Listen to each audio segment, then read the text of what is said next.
1977 Logan here, going to do a quick update on the tank and let you all know how my system's progressing. As you can see, everything's doing pretty good. I haven't added a whole lot to the system yet. 2 or 3 softy corals and 6-line wrasse and a firefish, and we'll get to showing those to you in a minute. So before we made the move, when my system was up and running at its prime in our old house, I was always able to keep phosphates at an undetectable level, but I always seemed to have just a little trouble with nitrates. They always seemed to hover in the same area for me. I was growing Chaeto in my sump. I was doing a 10-gallon water change a week, and I could keep the nitrates at the level they were at. I just couldn't get them any lower. I had toyed with the idea of buying a biopellet reactor, but everything was doing all right at the time, and so I thought maybe I could get away without it. As you guys can see here, this is my new Reef Dynamics BP135 biopellet reactor. I seen this originally on an episode of LA Fish Guys, and I really wanted one. I didn't want to make the investment at the time because I couldn't really justify it. The system was doing okay. My nitrates could have been lower. It wasn't a super problem. I wasn't growing algae. I attribute it to a little bit of problems with stony corals. And there's my cat. But basically, I just couldn't justify giving that kind of money for one of these. Well, this time when I started the system up, and I planned to keep stony corals, and I'm just changing things around a bit, I decided to find one and get it. Turns out that Reef Dynamics has sold out to a company called Aquarium Source, and I was able to get in touch with them, and come to find out they're no longer producing this biopellet reactor. They're currently redesigning it, and they'll have something in the future, but they don't have anything now, and it was actually pretty tough to get my hands on one of these. They actually had a blemished one left over, and I was able to pick it up for a pretty good reduction in price. So I talked to a guy named Jason. He was great to deal with. The company was great to deal with, and I was lucky enough to get my hands on one. As you can see, I got my pellets tumbling just a little faster than I probably need to. I'm not an experienced biopellet user. This is my first go around with it.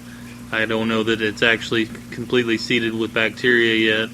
I do have the outlet plumbed into the inlet of my Reef Octopus skimmer, which required the machining of a small piece of PVC to make the connection. So guys, we'll do a little up close look at what's going on in the tank. The only issues that I'm having right now are a little bit of diatoms on the sand, and I attribute that to the fact that I just have one MP10 on that end, and I'm not really running it super fast. They're powerful pumps, and in a 12-inch tall tank, they can really do a number on your sand bed. So I'm looking forward to getting a second one of those and get it up and running. Like I said, I haven't been adding things to the system very fast. A few softies, some mushrooms, some zoes, just your normal type of stuff. I did add a 6-line wrasse. He's back behind that rock there. Maybe he'll come out, maybe he won't. And there's a firefish in here. And I have a small cleanup crew, a few snails, and that's about it. But as you can see, the tank's looking good. I ordered this Reef Saver rock from Bulk Reef Supply. I use the same method that I always use for rock. I soak it in RODI water with a pump and change that water out every couple days for a few weeks, and never seem to have any real trouble with rock when I do it that way. As far as the sump goes, I don't have it quite as tidy down here as I did. It's needing a little bit of cable management done, but I'm running my Bulk Reef Supply dual reactor, and they're both full of carbon and GFO mixed. Skimmer's doing good, pulling out a lot of nasty stuff. My overflow, or my sump socks needing changed. Today's the day where I do a water change and clean all my equipment. But I'm not running any live rock in the sump right now, but that's about to change.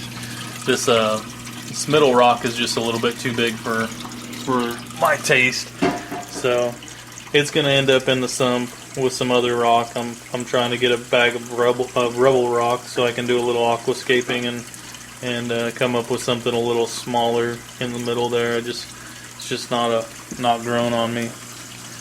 But all in all, the tank's progressing slowly. I'm looking forward to adding some kind of a stony coral. I'm not ready for that yet. I'm slowly going to do it. Alright, so as far as additions to the tank go, my future plans are a pair of clownfish. I'm wanting to get something out of the ordinary, a designer set.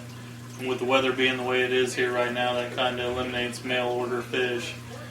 I'll probably wait till the weather warms up a little, possibly drive 3 or 4 hours to get to a decent fish store and see if I can find anything.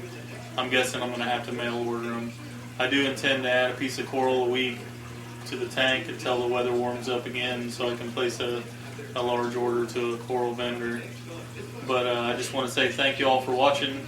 I hope you continue to watch my videos and like and subscribe. Later.